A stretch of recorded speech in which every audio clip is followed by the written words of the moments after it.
Pension. అంతకుముందు రూ. 75 ఆ తర్వాత రూ. 200 చంద్రబాబు వచ్చినప్పుడు చేసింది. అవును. పెన్షన్. అది లిమిటెడ్. మరి కేసీఆర్ వచ్చాక రూ. 1000 చేశాడే, తర్వాత 2000 చేశాడే, అవును. బియ్యం ఫ్రీ పెట్టాడే, వైట్ రేషన్ కార్డులు ఇచ్చి, కరెంటు 24 గంటలు ఇచ్చాడే, మంచినీళ్ళు ఇచ్చాడే.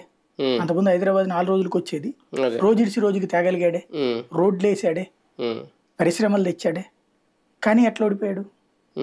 సంక్షేమం పరంగా రైతు బంధు పెట్టాడే, అట్లాగే ఆ గొర్రెలు బర్రెలు వీటన్ని డబ్బులు ఇచ్చాడే. పోనీ ఉద్యోగాలు లేవు అనుకోవడానికి బోల్డ్ అని సాఫ్ట్వేర్ కంపెనీలు వచ్చినాయే, అక్కడ పెట్టుబడులు బోల్డ్ అంత వచ్చినాయే. మరి ఏ కోణంలో నుంచి మిస్ అయ్యాడు ఆయన? అంటే వీళ్ళు అంతకు మించి చూపించారు సంక్షేమం కాంగ్రెస్ వాళ్ళు.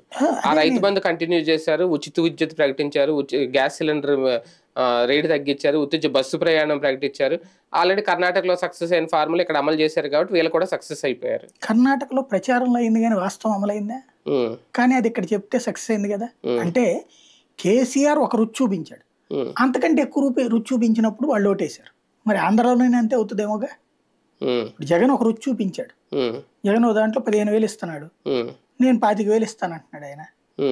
జగన్ ఇవ్వనిది కూడా ఆయన చెప్తున్నాడు. ఇప్పుడు జగన్ ఏంటి, చేయూత దీని కింద 18,750 రూపాయలు